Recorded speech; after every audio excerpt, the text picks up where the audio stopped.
Welcome to the Middle Ground. I'm Ohio Divided, he's Storm and Norman, and this is the Ohio edition of the show. Ryan Day is moving different. Coming off a national championship, you'd think he'd finally get to breathe after all the heat he's taken over Michigan the last 4 years. But nope, this man wants blood. He's not satisfied with one title. He's hunting for a dynasty. Nick Saban is gone. There's no clear king of college football. The throne is wide open, and Ryan Day is eyeing it. When he says things like, "I'm never happy with anything," after being asked about two dominant defensive performances, that tells you all you need to know. He sees the window. He knows the talent on this roster. He has Caleb Downs. He has Jeremiah Smith in the building right now, and he's ready to go all in. Norm and I are breaking it all down tonight. Plus, Norm is back at you with 8 more picks this week. Strap in. Let's get to the show. Norm, how's it going tonight? It's going well, man. We are fully in football season. It's not football season until the Browns have a depressing loss, so I think it's officially football season now. We'll get into that, but it's here. We're fully in it. We got NFL, we got college, we got games tonight. We got it all. So in your 15 to 30 second response to my intro of Ryan Day starting a dynasty, we'll get into it later to go a little bit further in depth. Where does your head go when you hear that? I mean, I've been saying for years, generally the Ohio State fan was like clamoring to have Urban Meyer back. And I would always say, I don't know why you want Urban. The best Ohio State coach we've ever had is coaching the team right now. That's never changed. I think finally winning the national championship, it feels like a floodgate's going to open, whether that's winning back-to-back this year, winning multiple championships over a 5-year span. I don't know what it ends up being, but it feels like this team's going to be getting another national championship a lot more soon than they had to wait between the last one. I agree with you, but I think when you go back 2 to 3 years ago, I think we all saw the potential that Ryan Day could bring with the Ohio State program, and that he definitely had all the ability in the world to bring multiple championships to the school. But I don't know about you, but like this just feels different. Like you have pissed off Ryan Day after he has every reason in the entire world to basically sit back and be like, "Shut up, fuckers. I just won you a national championship. Don't come at me with this Michigan this, Michigan that." Like, the dude is, you can tell, a lot more relaxed, and he seems a lot more laser focused on just seeing what is in front of him right now. And I think like a lot of that has to do with Nick Saban's no longer here. Nobody runs college football right now. And I got the 2 best players in college football on my team. Now is the time to go. Parlay 1 into 2, if not 3. Yeah, I mean, I think the thing is I don't know if he's necessarily more locked in. I think honestly for him it's a confidence thing. Like winning the national championship and the turn it made in the playoffs last year. Like it always felt like Ryan Day had, was a great mind, and he, had a good feel for the game around him. But then, when, the rubber was meeting the road, it felt like there would be something missing. Whatever that was, it doesn't feel missing now. Obviously, we're only 2 games into the season, and one's Grambling State. But I think there is something to be said when you're beating down teams, even when they suck, and not letting them score. I think zeros on the board, no matter who you play, is impressive. Obviously, that includes all the backups that played a lot of time too. So I think it just shows top down, everybody's locked in, and I think that's got to continue this week because I think Ohio is extremely scrappy, and as we found out this past week, if you fuck around in college football, you could get bit. Yes, sir. Yes, sir. I don't want to get too far into it now. We got a whole Ohio State segment later, but I think Ryan Day is definitely primed. And for me, I don't really care that he's beating the number 1 team in the country. I don't really care that he just beat the shit out of an FCS school, and it is just a low-level team that they played. For me, it's his comments and just the way that he moves, and you can just see it in him. But Like I said, we're going to get into that later into the show. But for now, let's get around to our headlines. Around college football last week, we had a couple upsets. Florida taken down by USF. USF's out here ruining seasons early, just 2 weeks in. Blows out Boise State week 1. Week 2 goes into the swamp. Florida bottles that game. I think there was a really stupid decision that another spitting incident or something that a Florida player had down the stretch, basically allowed USF to get in the field goal range late in the game. USF knocks him off, and you can't help but ask at this point, like, Billy Napier is back up against the wall as far as he's ever been, and I cannot see him being, with Florida's schedule the rest of the way, I cannot see him being here next year. Yeah, I think this is the cliche case of a team looking ahead. We'll talk about it later, but Florida playing LSU this week, and I think they overlooked South Florida. I think South Florida is a pretty damn good team this year, especially on the defensive side of the ball. I mean, their offense isn't anything that's I wouldn't even call it very creative. They have the quarterback. We know in college football that's everything. And they have a solid defense. So, I mean, I think they're a sneaky Power 5 team. I mean, I think they're the easy team for people to say to make the playoff or the group of 5, I should say, to make the playoff. Obviously, they're the leader in the clubhouse right now. But, I mean, I think they're legit good. And I think Florida took them for granted, left them hang around, and, obviously they inevitably won the game. We're going to just preview what we'll talk about later. South Florida has an absolute gauntlet to start the season because they're playing the Miami Hurricanes this week, so they don't get a rest up at all. So we'll get to that later. But going back to Florida, I think it's a look ahead situation.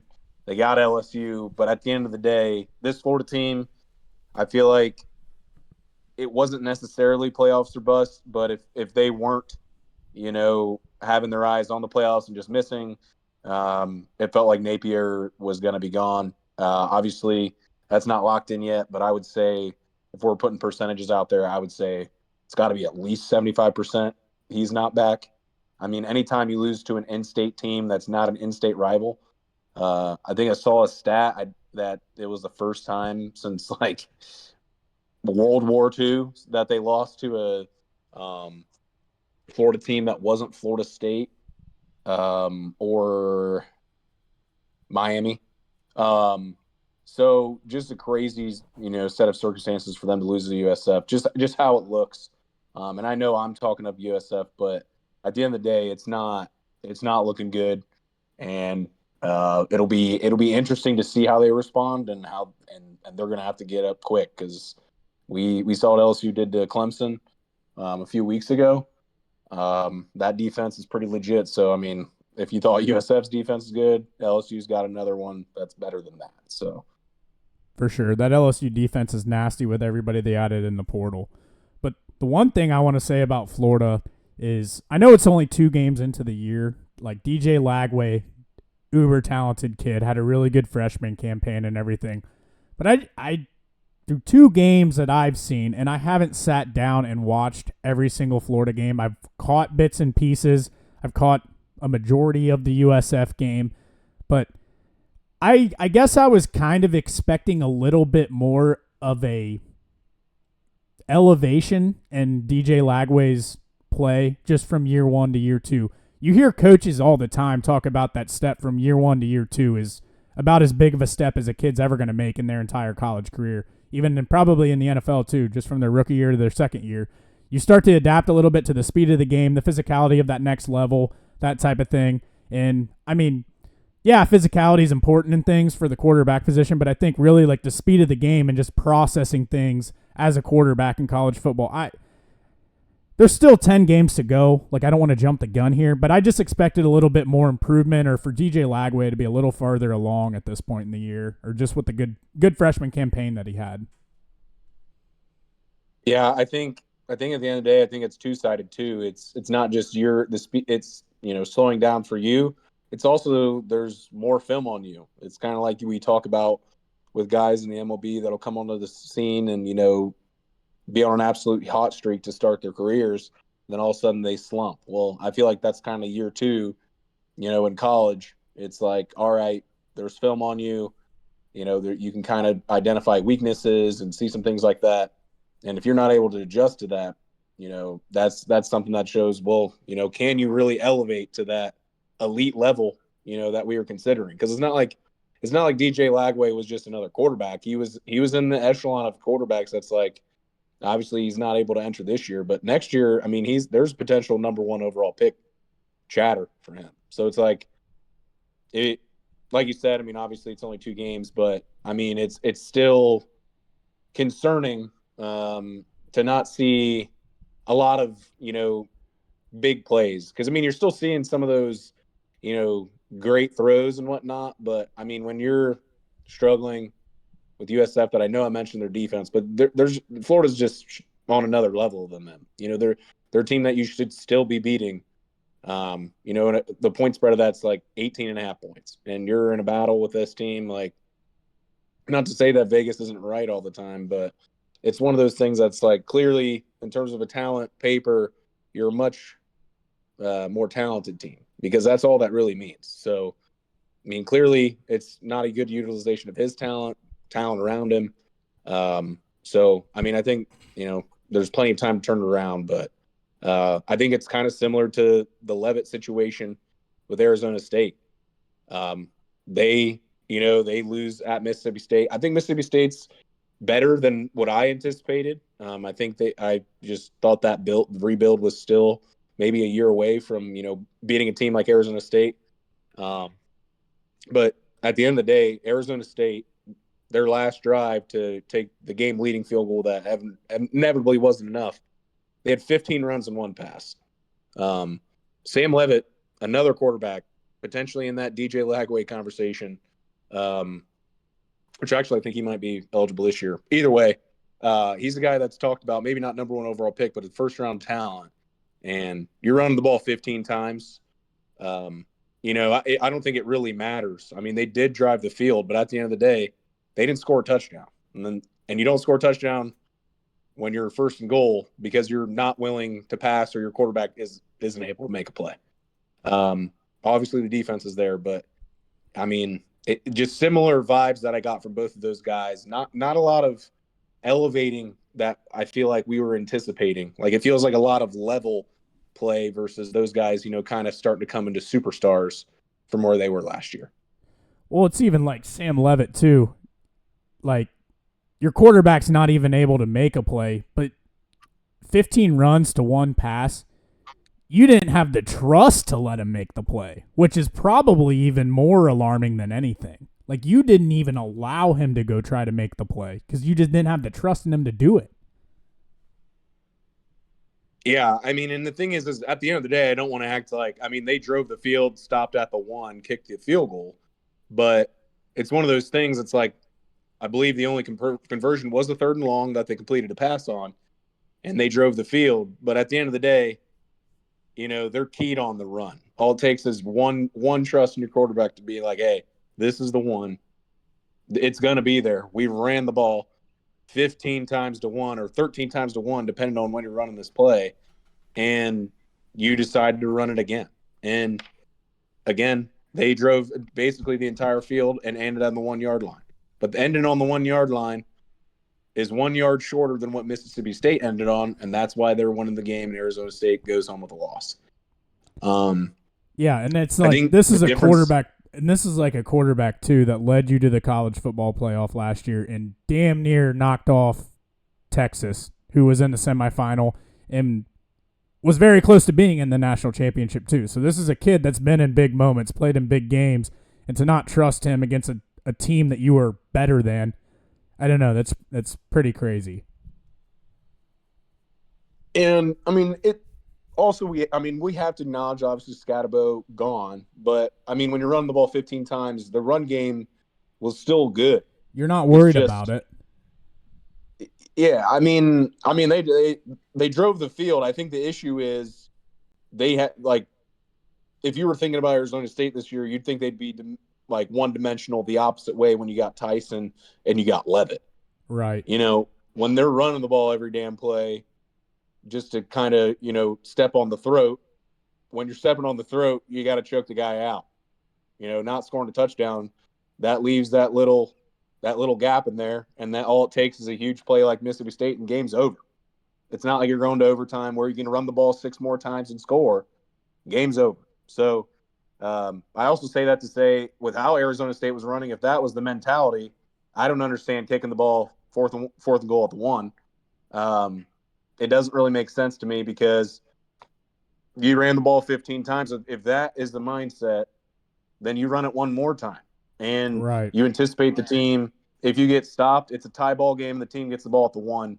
I mean, driving 99 yards with a minute left, that's pretty hard to do. When you kick that extra point, you opened up field. When the team's backed up, it's a lot harder to throw the ball. There's not much space for the quarterback to move around, and Mississippi State's gets to, 35, 40-yard line. They got all the space in the world. All it takes is a, miscommunication, and, that's how you hear the cowbells ringing. Yep. Clemson had a little bit of a struggle against Troy as well, down 16-0 at halftime. I was intrigued watching this game and wasn't really surprised that they came back the second half and went on a 27-0 run. Clemson, obviously, one of the more talented teams, or at least we thought so coming into the year. But if they would have lost that game, that might have ended their season. I mean, they probably still would have been able to get to an ACC championship and had an argument to get in. But if you go and drop game 1 against LSU at home, and then you go and you drop game 2 against Troy at home, that's a pretty hard knock to your resume just to start the year. And everybody's going to be talking about how weak the ACC is outside of Clemson and Miami. But that was a scare. Obviously, they survived it. If they would have gone down, I don't know if Dabo would have made it to his house that night. I think Clemson fans are expecting big things this year, and that could have definitely ended it week 2. Yeah, I mean, that's how the conference, they still kind of have that sneak around. You win the conference, you still get in there. But, I mean, it essentially takes away any wiggle room they have. It's basically winning the ACC, which I would argue that's kind of how they were last year. I don't think they get in at an at-large bid last year. But they win the ACC and they get in that way. So, I mean, they would have put themselves in the same situation, which, we've talked about the ACC. But, which is crazy to say. I mean, I was beating the Clemson, national championship ticket, just for price-wise. Oh, yeah. And right now, they're the third best team in the ACC, I think, by leaps and bounds. I would say comfortably Florida State and Miami are better than them right now. And I think as you go down the line, you could probably find some other teams to argue about. But I would say those two teams right now are the top 2 teams in the ACC. But I think Clemson had the old reading the press clippings situation and not playing the games. I think that was evident in the Troy game. Once they woke up, they ended up winning by double digits, but it took them a while to wake up. When they did, you're seeing some downhill plays, you're seeing the defense getting after it. But I mean, at the end of the day, defense played okay. I mean, they allowed, I believe, 9 points because, or I guess 10 points because 6 of them came on that weird tip interception situation. But so, I mean, and the defenses, I think the thing that we didn't really worry about with Clemson, I mean, I think we both were kind of beating the Cade Klubnik. I mean, I feel like that we should have just named this disappointing quarterbacks because, I mean, you can throw Klubnik in with those guys we've been talking about. I was literally about to say the same thing. I was going to say, we got to, now that I'm sitting here looking at this and thinking about it, what we have here on screen, like DJ Lagway, disappointing start to the year. Sam Levitt, disappointing start to the year. Cade Klubnik, disappointing start to the year. The next guy we're about to talk about, he's a true freshman quarterback, so you can give him a little bit of a pass because we didn't know what he was coming in. But for fuck's sake, Dave Portnoy's out here on Big Noon Kickoff calling him the best freshman that's ever played the game. he is not living up to what the expectations that everybody had thought through 2 weeks. I agree. You could have just made this title quarterbacks that are not living up to the hype, and all 4 of these guys you could throw in that bucket through 2 weeks.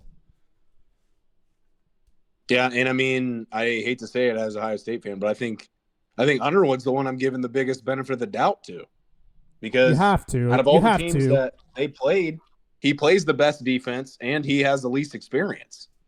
I mean, Arizona State's losing to Mississippi State. Florida's losing to South Florida at home. And he's on the road.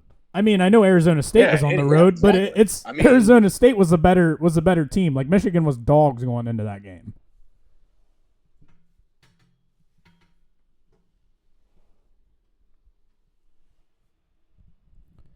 Can you hear me, Norm? You're breaking up there a little bit. I hear you now. All right, I think we're good.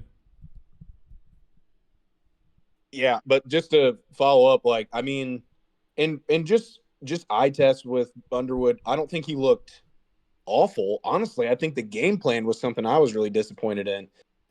It seemed every time Michigan, had a 2nd and long or a 3rd and 5 or something where it's like, all right, let's have them, step back, to have a read and make a throw.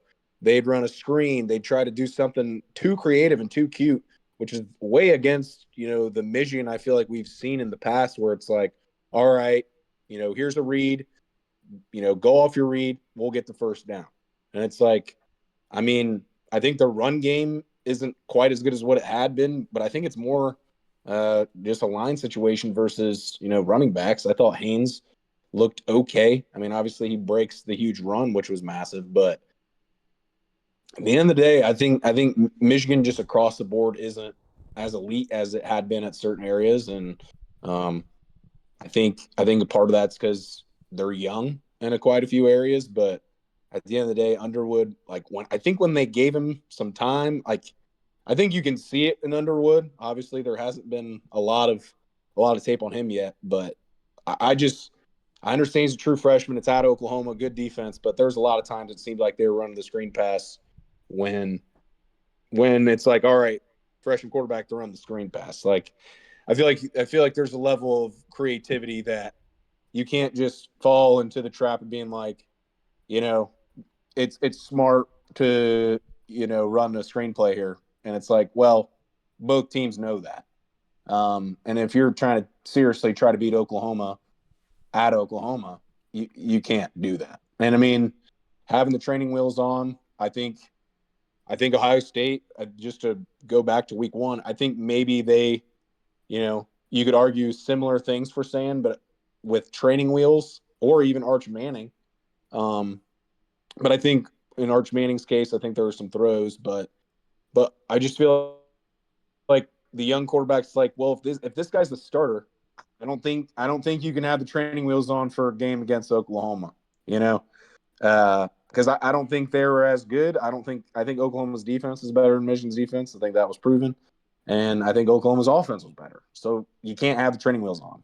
Ohio State had the benefit of the doubt with, I think, being a little more equal with Texas. But honestly, I was a little disappointed. I thought they could have, I don't think Underwood was perfect by any means, but I thought there was things that I was like, kind of like thinking they could do more. And they were, kind of holding them back a little bit with just the play calling and whatnot. But obviously it didn't pain me to see. But I think the takeaway from that is I think Mateer might be your interesting, maybe dark horse Heisman guy. Guy just seems like kind of a dog, honestly. I wasn't very familiar. I'd watched a little bit of Washington State, kind of in passing last year, but man, I mean, I was pretty impressed. I didn't realize he had the running ability like he has. So I think it'll be interesting. I think Oklahoma's a really interesting team. But yeah, that's hilarious because Metal and I did a show on Tuesday, and I could have basically taken everything that he said and just put it into your mouth. He said like everything you just said, the exact same. The one thing that I had mentioned is like back whenever Michigan was really good with Harbaugh back in 2021 through 2023, like the reason why they were very, very, very good is they were elite on the offensive line. It was never like that they had a phenomenal skill on the edge. They didn't have a ton of speed on the edge. It was just because they were able to run the ball basically whenever they wanted, and they had a quarterback that can make the throws whenever the time called for it. And I agree with you. Bryce Underwood, the ball jumps out of his hand. He has as much arm talent when you just talk about destroying a football as good as anybody in college football. But the one thing that I see with him is he doesn't have great fundamentals right now. Like you see him kind of like not stepping into throws, trying to do like not lining up his feet, not lining up his shoulders to his target, trying to do like the sidearm type stuff where sometimes you see some inaccuracies, which hopefully Michigan has coaches to work with him on that, because if he can get that right, the kid's talented. The hard part's done. It's just getting him fundamentally right. But yeah, it's just funny. You guys basically said the same exact stuff that I had said. And the other part that I brought up as well is I just question if Chip Lindsey and Michigan is a great marriage. Like that's kind of two different styles that you're bringing in. When I think of a Chip Lindsey offense, I think of more of like a spread, like an Ohio State type offense. Get the ball to your playmakers on the edge, spread things out, use your talent. When I think of Michigan, we have an awesome offensive line, we have a great running back, we have a quarterback that can make timely throws, and we're going to punch you in the fucking mouth 40 goddamn times this game. I just don't know if Chip Lindsey, his offenses really are not constructed that way. And I don't know if that's just a complete difference of what Michigan has been and why they were suddenly successful for 3 years. I don't know. I think that they'll get it right. Obviously, they're going through a pretty tough period. They'll have an easy game this week that they'll win. But going on the road to Nebraska without Sharon Moore, that's not going to be easy. And you're going into their place with an experienced quarterback on themselves that has some talent as well. Michigan can find themselves 2-2 here pretty quick. Yeah, I think that's going to be the kind of signal game of what Michigan's going to be, because I feel like we've talked about Nebraska kind of being frauds for a while, but this kind of feels like the year that they may be turning the corner. And if Michigan loses that game, it'll kind of feel like maybe Michigan's kind of the 8-4, 9-3. Maybe they're not playoff precipice type team. Like whether that's fighting for playoffs or making the playoffs. Which obviously last week they didn't look the part, but I think that's part of having a true freshman quarterback in week 2 on the road. Everything was against them in that game. But at the end of the day, I think that'll be the barometer test for them. Because obviously it'll be another road game. And they'll be able to see, all right, Nebraska isn't quite Oklahoma. Let's see how we stack up with them and then build off that. At the end of the day, I think that's kind of what I foresee. I just feel like at this point, Michigan's going to still kind of have the edge from a just general defensive game plan to kind of take away Raiola's strengths. Yeah. But we won't jump the gun there. But I think that will be an interesting matchup, though, to say the least. Yeah, I agree. And then on a final note, we had some Buckeyes. Good week in the NFL for former Ohio State players this weekend. Let's see. Marvin Harrison Jr. scored. Garrett Wilson had a really good game. He had a touchdown. Scored. Justin Wilson, wow. That fucked me up real bad. Justin Fields had a really good game. Pretty good debut for the Jets. I not completely sold on Justin Fields as a quarterback in the NFL, but he showed out week 1. Emeka Egbuka, guy that I said back in May, grab that guy as your rookie of the year. 2 touchdowns, game-winning touchdown at the end of the year, and he's going to fit in perfect into that offense, playing a complement side of Mike Evans. He's going to get a lot of targets this year. I think he is a route technician that is going to feast in the middle of the field, and he's going to be a problem for a lot of defenses this year. Aside from that, I feel like I'm missing somebody that also had a pretty good week. But when you have so many stars in the NFL that are performing, and you're probably going to see them perform on a weekly basis, this is probably going to be the normal. I don't know. Did I miss anybody, Norm? I don't think they starred, but I believe Dobbins got in the end zone as well. Okay. I feel like I'm missing a receiver. I said Wilson, Emeka, Marv, JSN, the one I forgot. He had like 13 catches for like 130 yards or something crazy like that. So shocking. Yeah, 9 for 124, which 9 for 120. Which, Yeah, that's great in itself. Sam Darnold threw for 150 yards. Yeah. So Metal's I think that. Metal's a Seahawks fan, and I know he said that JSN had like 85% of their targets or something crazy like that. Yeah, he had 9 catches for 124 yards. Sam Darnold completed 16 passes for 150 yards. So 26 yards and 7 catches for the rest of the team. Shocking that they did not beat the Niners in that one. Yeah. So, yeah, Ohio State, shocker, wide receiver U showing out in the NFL. So that's just going to continue. We got a guy named Jeremiah Smith he's going to be pretty good once he gets up there too. You'll see him in a couple years. But the Reds, your Cincinnati Reds, they are just hanging right along. The New York Mets, this graphic is actually right whenever we were yes, I did. This graphic is actually incorrect. I saw it right whenever we were starting. The New York Mets, they got swept, did they not? They got swept.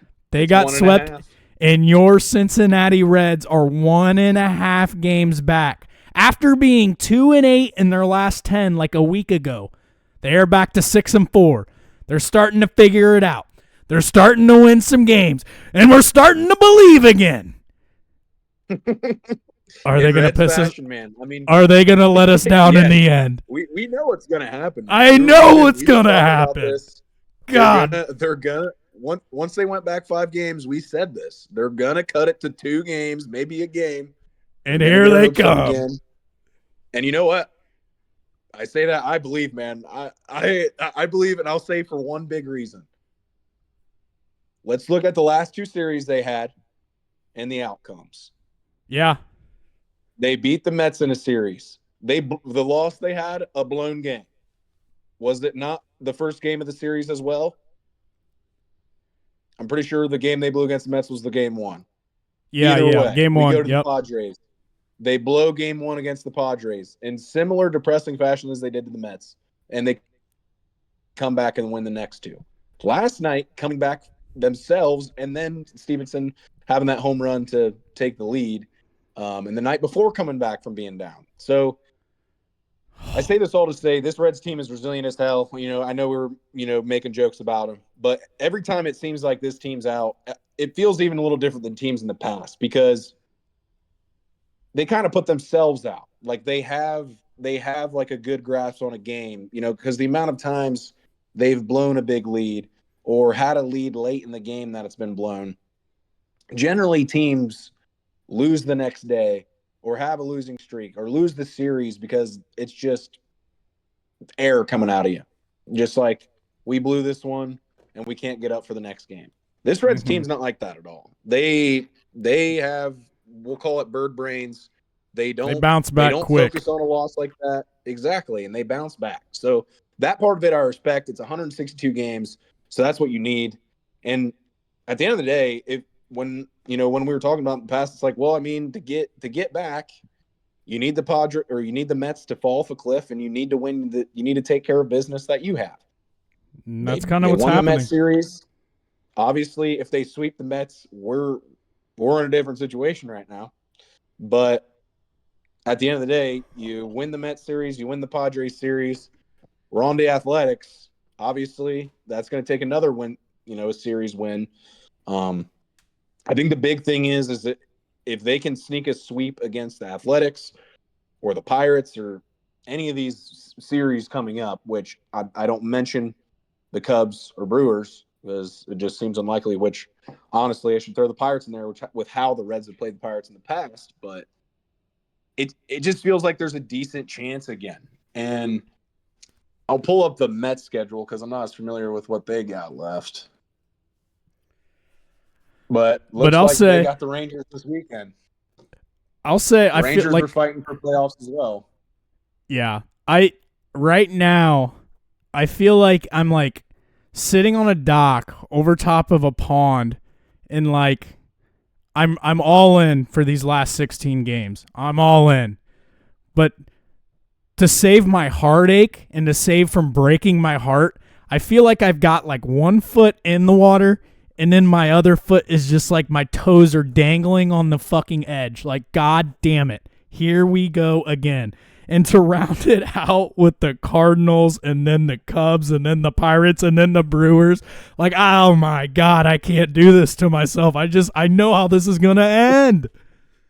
Which is crazy because I was just like, oh, maybe Major League Baseball adjusted the schedule to have you play your division to end the season. That is not the case at all. So they got fucked. The Mets and the Giants. I'm looking at the Mets and the Giants, and which the Giants also do only play division opponents. Well, they have got the Cardinals sprinkled in there. Well, I'll just break down what they got left, and we can talk about the Reds, what the Reds have left after, and kind of compare. So the Mets, they got a 3-game series at home against the Rangers this weekend. Rangers, they're in their own wild card race, so not an easy opponent. The series after that, 3-game home series against the Padres, not an easy opponent. 3-game home series against the Nationals, obviously a better matchup than the previous two. But Nationals, young, scrappy team. It's baseball. Would love for them to sneak a game or two. Series after that, 3-game series at Wrigley. That's going to be another tough series.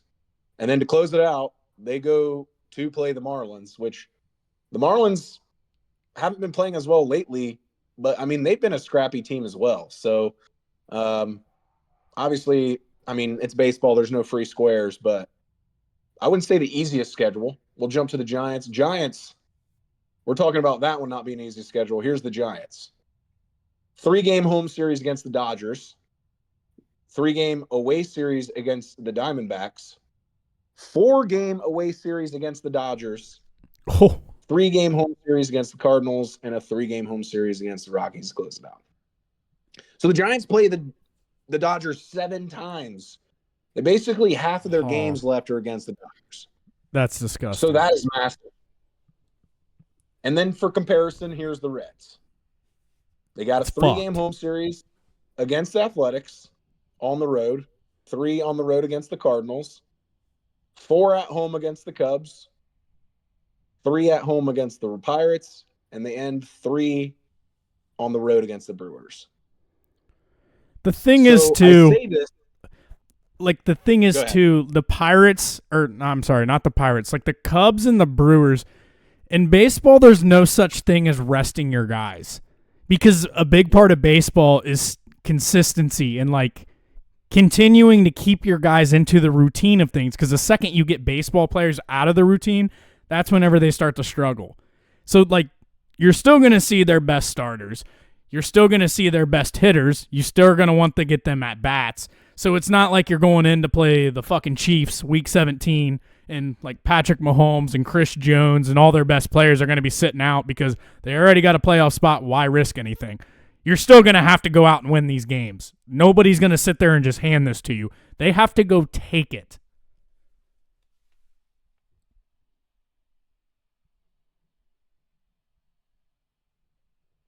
Yeah, I think for baseball, it's basically the last game. That'd be the only. So, I mean, the fact that the Brewers is the last series, maybe the last game, you have some of those guys resting, or they, put together. I just feel like they probably wouldn't put a bullpen game together because you don't want to tax your bullpen right before going to the postseason. Yeah, they would have a break though because they'd have that 1 seed. So it'll be interesting to see how they would play it, but I feel like that last game might be where they'd rest some of the hitters just for, like I've seen that happen, I guess I should say. Since they have the 1 walk locked up, I could also see them not doing that.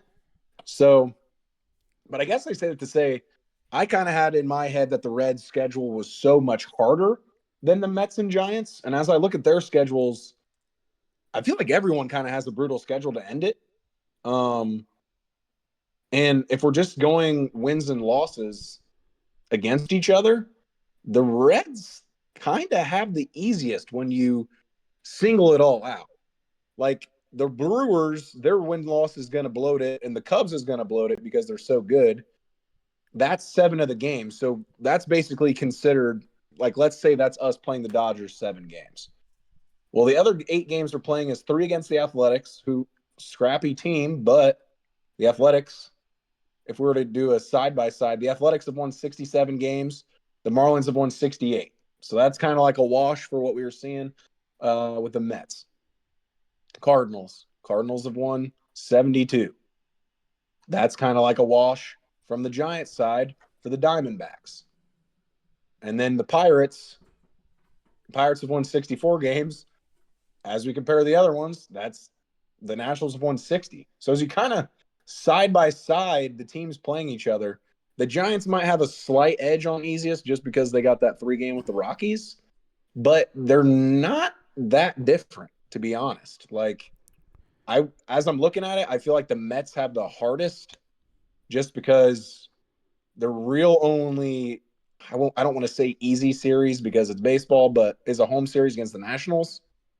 Because I feel like the Marlins last series of the season just kind of feels like something they could be frisky in, especially when it's on the road at home or on the road for the Mets. Because I mean, the Mets are 31-44 on the road, so just feels like something that could be, a little interesting. So I think it's the best case scenario for the Reds that I feel like I'm looking at this and I'm seeing the Mets having the hardest schedule left. And as I was, about to look into schedules, that's not what I anticipated at all. No. And thank the Lord that we don't have to go to Pittsburgh. Thank the Lord that those 3 games are in Cincinnati, because the Reds, I can't even remember what the record is, but I think it's something insane, like 30 and like 60 or something in their last 90 games or some shit in Pittsburgh. Like, I think they've lost less than, like they've only won like 30 to 40% of their last, I don't know. Like, it's been a lot of games. They do not win in Pittsburgh. Moral of the story. I mean, their record against Pittsburgh is awful. Their one on the road is just doubly god awful. Yeah, like it's awful. Yeah. So yeah, I mean, and I think if we're gonna like dive in deeper, I think the road series we have would kind of be the ones you'd prefer to be on the road. Like Athletics on the road, I mean, it's just a part of your West Coast trip to end it. It's not really, I mean, baseball is weird for home field advantages, but they literally don't have, like, it's the one team where it's like, yeah, they literally have no home field advantage. If you look at the Athletics, they actually have a better away record than home record. They have one of the worst home records they have the worst home record in the AL. So that is the team you want to play on the road if you're going to play a team on the road.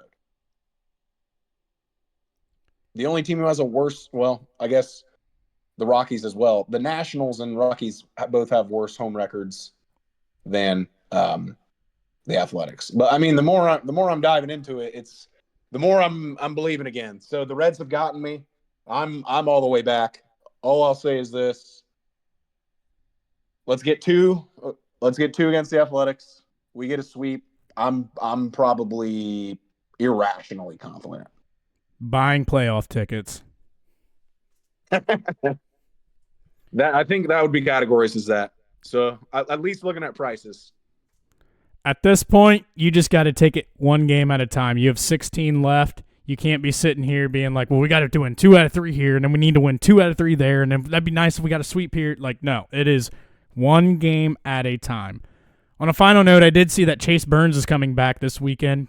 It sounds like they're putting him in a limited role in the bullpen, so it'll be interesting to see how he's utilized. I was banging the hammer a couple weeks ago about putting him in the closing role. I doubt that's what they're doing, or you probably would have heard about it by now. But I think having him in the bullpen will be good. I think that's a guy you can put in at any point and be like, yeah, he has a good chance of striking all 3 guys out. You feel pretty good. He might be your best arm out of the bullpen. The only thing going against him is he's young. You don't know how he'll respond in tight ball games if he's tie game, 1-run game, those kind of situations. But I think he's definitely a guy, like, if you do get into the postseason, you need to have that kind of talent and that kind of arm somewhere providing at some point.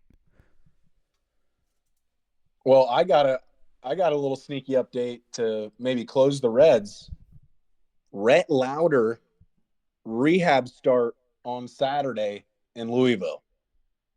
So yet another potential arm that we could see pulled up.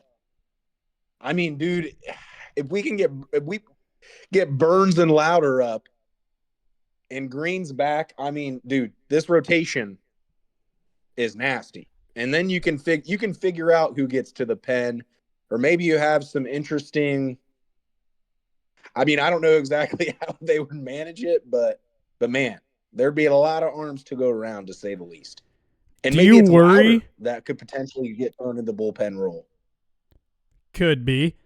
Do you worry about Tito's decision making, where there's been multiple times he clearly has a younger guy that is more talented, where like Sal Stewart gets sit down on the bench, or like Will Benson, you don't start him for like 2 or 3 weeks, comes back, hits a bomb, back to the bench. Do you worry about Tito not having trust in him and like literally being like, I am not trusting a guy seeing his first major league action in a playoff game? I mean, yes, I definitely would worry about that. But to me, Lauder, I mean, it's just one of those things. It's like, especially with pitching, like hitting, you have a defined amount of guys who can bat.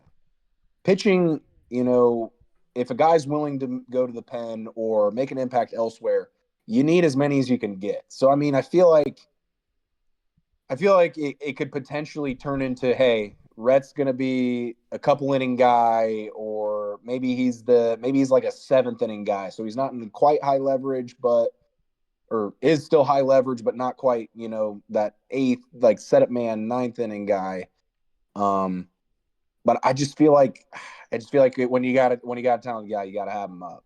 Like if he's healthy, he's got to be on the roster. He just has proven so much over his time, his short time last year, that he's got to be up. I mean, and just with how the bullpen just seems taxed, I mean, it just feels like they have to, man. But at the end of the day, that's if he's healthy. If not, then there's no reason to bring him up at all. I mean, I understand I want to make playoffs, but if he's fully healthy next year, we're having the same conversations. Like, I believe in the team going forward because of the rotation. Yeah. And that's part of the reason why it's like, just get in. Just get in. You have really good starting pitching. Get in, give yourself a chance. Sometimes you can get some things bounce your way. It's baseball.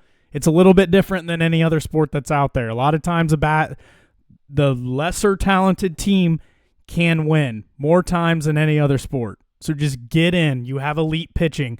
You have Chase Burns you're getting back. You have good starting pitching. And like, just get Lauder up there. You never know. Like you said, there's a taxed bullpen that the Reds are dealing with right now. You could very well get into a situation where it's like, Rhett, hey, I know this is your first big league action, but ready or not, figure it out. We're throwing you out there. You got good stuff. We like your stuff. Now go show us who you really are and make it happen in the prime time and under the lights. Any last comments before we move on from the Reds? Just don't break my heart. Yeah, I mean, I'll say this: if the Reds put up I think if they put up a winning effort and don't make the playoffs because the Mets wake the fuck up, I'd be happy with that. Like, as much as moral victories don't fucking matter, I do think there's an element to like not crumbling down the stretch. The team, like, as much as we talked about in the past, you know, you were talking about earlier about the 2-8 in the last 10 games last week. If we go through September and have a good September, I think that just sets you up for next year to be like, hey, we were primed, boys. We fucked up in August. Let's fucking go ham in March and April and May and June. Start fast for once and then see where you end up. Exactly. They're always playing from behind, and they did it again this year. They started off 3-7, and I can't remember what the record ever really got to. But the point is, you historically start slow. Gain some momentum. If you miss the playoffs, it is what it is. I want them to get in the playoffs, but I've seen this story so many times with these guys. But exactly like you said, build some momentum, go into next year, and let's hit the ground running for once. For once. On to the Browns and the Bengals. Completely agree, man. Cincinnati Bengals take down the Cleveland Browns on Sunday. Or I should say, the Cleveland Browns take down the Cleveland Browns on Sunday by a score of the Bengals having 17 and the Browns having 16. An absolutely ugly game from both sides. Just really sloppy football. Week 1, you see it with a lot of games that are out there. Is what it is. From my point of view, this is the 4th straight win the Bengals have had over the Browns. It's 5 of the last 6. Don't really care. Starting off 1-0 feels amazing. It's a feeling we haven't had or we haven't seen in 5 years in Cincinnati. And to not have to start sounding the alarms week 2 feels pretty good for once. Like I said, last 4 seasons, they've started off 0-2. And it's like, well, you lost last year week 1. Are you going to lose? Are you going to win in week 2? Zach Taylor, 0-6 all-time in week 2 games. Never won a week 2 game. So any of you that are looking to place a wager out there, the Bengals are 3.5-point favorites at home against the Jags. I wouldn't be opposed to throwing some money on the Jaguars. I'll give my comments on the game, Norm, and then I'll let you kind of get into what you saw, and then we can go from there. I mean, obviously, I thought the Bengals played decent in the first half. 2 out of 3 scoring drives, you'll take that every time. The Browns are obviously trying to just prolong drives, keep our dog shit defense on the field, keep the offense off the field. Bengals obviously have a very high-powered offense. Second half, completely flipped. The Browns completely controlled the clock, completely controlled the line of scrimmage, completely controlled the game. It was the Browns all the way through. And if they don't miss an extra point, don't miss a field goal at the end, they 100% win that game. They lost this game. The Bengals didn't win it. But I will still take the win nonetheless. The part I want to get at with Bengals fans, I am sick and tired of hearing about, this defense looks so good. They shut them down. They only allowed 49 rush yards. They had the top 5 pass rush win rate this weekend or this Sunday. I do not care. I'm sorry, Norm, but the Browns were picking number 2 for a fucking reason last year. They drafted a defensive tackle. I think the defensive tackle they took can be a multi-year All-Pro, but he's not a quarterback that's coming into this team like a Jaden Daniels and completely rejuvenating the whole team and making everybody better. This is still a Browns team that has a Vegas win total of 5.5. They're probably going to win 6 or 7 games at most. They have average at best playmakers. They have average at best offensive line. Joe Flacco, who is 40 years old, nearly threw for 300 yards on you. And it wasn't like he was pushing it down the field. He was dumping it off to Sampson, who killed the Bengals out of the backfield. Your tackling still sucks. Your corners are god-awful. I shouldn't say corners. Cam Taylor-Britt, anytime the Browns are in any kind of 2nd and long, 3rd and long situation, I went back and watched the game. 29 was getting picked on. And I don't know how many times on Sunday I see him just flat-footed. Here comes Jerry Jeudy making a break. Oh, shit, I'm 2 to 3 steps behind. Oh, there's another completion. The defense isn't fixed. Stop with the bullshit I'm seeing on social media that, they allowed only 16 points, 49 rush yards. They're top 5 in pass, blah, blah. I do not care. This defense is still a problem. It's going to continue to be a problem. It's going to be an issue this Sunday. The Jaguars have an actual quarterback coming to Cincinnati, not a guy who's 40 years old. They have a good talent on the edge, a guy named Brian Thomas Jr. They have an elite running back, Travis Etienne, in the backfield. Travis Hunter, good player, won the Heisman. Probably should be a little worried about him. I think these issues are going to show back up this Sunday. I'm sorry. I don't mean to piss any Bengal fans off. I don't mean to shit on anybody's parade, whatever you want to call it. But this defense is not fixed. You just ran into a team that is average at best. That's all I got. Yeah. I mean, to flip to the Browns side of things, I think the thing I would say is Joe Flacco should have thrown for over 300 yards. When I'm looking at this game, really there's two position groups that I look at that let down this game. And that is special teams, whether that's kicking or return game, obviously especially kicking. Anytime you miss an extra point and field goal that are less than 40 yards in the National Football League, I mean, come on. I don't really know what else to say about that, but when you're not missing 50-yard field goals, I don't really know how you can take the guy seriously, respectfully. I don't think you can cut him at this point because you just want a job. Who are you just gonna sign off the street when you just gave this guy some false, or not even false confidence? Because we can call it false confidence because he didn't do anything with it. But it is super disappointing that from a length perspective, the longest field goal he kicked, he made, and he missed an extra point and short field goal.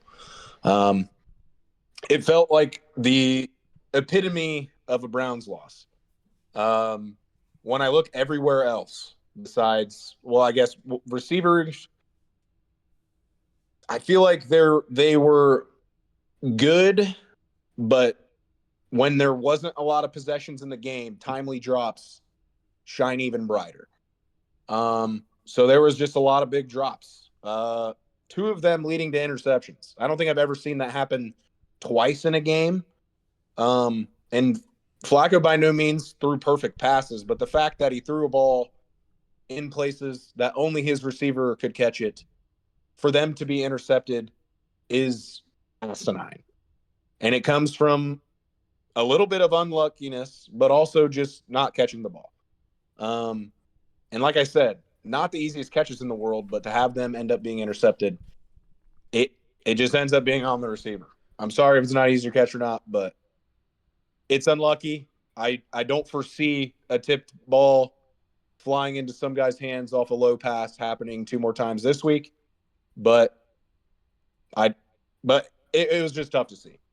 But to go along with the positives, I mean, you're talking about Flacco, but Flacco for a 40-year-old quarterback was doing what a 40-year-old quarterback should do.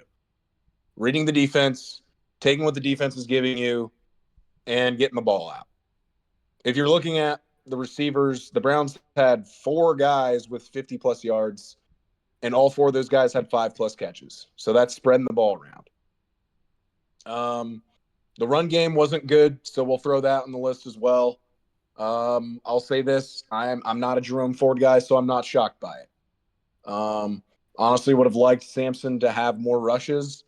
He had the most in the game, but, I mean, if we're looking at the snap total of Dylan Sampson, it seemed like almost every play he was in the game, he was touching the ball,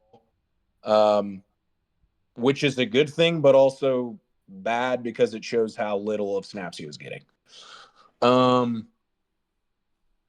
Which I guess the counterpoint was he's a rookie, tough to throw a guy into the wolves on that. But to continue going down that line, the rookies with PT were incredible. Sampson 8 catches, 64 yards. Fannin 7 catches, 63 yards. He did have one of those big drops. Graham was very solid. Basically forced one of the sacks when the Browns had 3 consecutive sacks. Schlesinger, all over the place. So pretty much every rookie that played in this game made a variable impact on the game. So that's as much as you can ask from that. There even some undrafted guys making plays. I mean, Sanders was the power back that scored a touchdown. And Isaiah Bond playing in this game at all to get and registering a catch felt pretty quick for a guy that's been on the team for less than a month. So that's the offensive side of things. Defense was incredible. Um, Bengals score on the opening drive script. That's the toughest part for a defense like the Browns, I would argue, because I feel like Schwartz is a little bit of a feel out guy and is good at adjusting to what the other team's doing, but it's hard to get that read on that opening script because the plays were scripted for a reason. But guys on defense, I just felt like, Isaiah McGuire, I was noticing a lot. I feel like his play and Alex Wright, I seen in there getting some pressures, not really registering stats as I'm looking at it, but I feel like I was seeing those guys getting very involved, especially Isaiah McGuire. And I feel like obviously not Abdul Carter, but when you're seeing guys like that making plays, and then I feel like Mason Graham had a very solid game as well. I think it kind of is like, all right, we got an extra first round pick and didn't take Abdul Carter and got another very solid defensive player. So all in all, it goes back to the moral victories thing. It's super depressing because I come away very impressed with most of what the Browns did. And I think that's why I was personally so impacted by the game, because I thought overall the Browns played very, very well. They played, and not just from a player's perspective, I thought the game plan was immaculate on the offensive and defensive side of the ball. I thought the offensive play calling was some of the best I'd seen probably since Flacco was on the team 2 years ago. And I think that kind of goes to show you have the veteran quarterback who can execute a game plan that you're putting out there. But just more props to Kevin Stefanski, who we've talked about personally. I think Kevin Stefanski, I know he's on the Browns, but I truly think he's at worst a top 10 mind in the NFL in terms of head coaches. That is. I'm definitely biased. I would say you guys top 5, cannot. but You guys cannot run him out. No matter what you do and how delusional the fan base gets, you guys cannot run that guy out. Because the thing is as delusional as the Browns fan base is, it's because they're passionate as hell. And the thing is I blame the media more than I blame the fans, because the media gaslight the fuck out of the fans. Mm-hmm. And the people that don't pay attention enough or don't really know what's going on eat up that shit. They're like, yeah, why aren't we winning games? It has to be the head coach, because that's my favorite player. He obviously wouldn't be in the wrong, because fans generally take the sides of players, not coaches. And that's why they've been running guys out of town so fast in the past, which when you look back at it, not a lot of those coaches really turned out to be anything. Really, the only one you look at since they came back, it's pretty much Belichick, because I'm pretty sure Schottenheimer was towards the end. So it's like, there's not a lot of guys. But this guy, there's jokes about winning Coach of the Year twice when some guys haven't won it. You win Coach of the Year because you exceed expectations. And this guy is the king at exceeding expectations. Last year, they won 2 games with quarterbacks that many aren't even on rosters this year. DTR, gone. Maybe the worst quarterback play the league's ever seen. Not playing. Like, not even kidding. Some of the worst. Jameis Winston, as electric as he is to watch, worst guy to be a fan of, because just the level of difference between play to play is hard to follow. So, I think that's where you look at this game and you're like, I'm super excited to see how Flacco brings along, because even if we wouldn't, I know everybody's claiming for the rookies to get in, whether it's Gabriel or Sanders, wherever you stand on that. But Flacco, I think what proved in this game is there's an element where Flacco can take along some of these rookies, maybe potentially more than those guys can, because he can deliver the ball. Because I would argue Sampson and Fannin were our two best offensive players. And that's saying something. They were clearly the most targeted guys. Sampson has the most touches with 20, and Fannin has 8, which is the second most. So the guys with 2 most touches or a third-round pick and a fourth-round pick. So I think there's got to be some kudos to Andrew Berry here too, because this is a man who I'm not giving as much of a pass as Stefanski, but he's been someone who's done fairly solid in his time in Cleveland, but he has the ghost of Deshaun Watson trade lingering over him, which it's pretty evident at this point the owner forced. So at the end of the day, it's a guy who was willing to make a trade. Obviously, he's got to sign off on it too. I think Watson probably wasn't the target, but I think they kind of had their hands tied around their back when Baker wasn't coming back and Russell Wilson said no. So they had to do something, and Jimmy wanted Deshaun. So at the end of the day, the guy's been willing to take swings. He's been a master at manipulating the cap, the carryover cap space, something that many teams aren't even aware of and don't do. Going into this season, the Browns there was talk of, how much cap space the Browns have. Deshaun Watson's contract, if you minused it, the Browns, I believe, had more cap space that was able to be used, not available cap space, but the space that they could have on it was greater than the Bills if you took off $50 million. Because of all the carryover cap they've had, that they have the ability to sign so much more because of all that cap that they've carried over in the past. So at the end of the day, there's a lot of dick sucking of the Browns for a loss, but I think it's one of those things where sometimes Browns fans just have to sit back and say, yes, we lost, but what did we see in the game? We saw the youngest players on our team were shining as bright as anybody on the team. Myles Garrett, 2 sacks. Denzel Ward, great game. The elite players on the team had elite games. You lose because of field goal kicking and big drops due to the game plan of not having a lot of possessions. I don't know what it ended up being, but both teams probably had, 7 or 8 possessions? Yeah, probably. So when you're limiting possessions, those drops increase tenfold. But there's my tirade on it. I went a little insane there, but it's one of those things that's the game gave me a lot of, it was, as I was saying before, it was the typical Browns. It gave an insane amount of hope for what this Browns team can be. Maybe not necessarily this year acting like they're winning a Super Bowl or anything, but there's a lot of fucking talent on this team that I don't think they're as far away as they should be being a 2-win team, like you said. There's a lot of pieces there. I think the defense is a top 5 defense.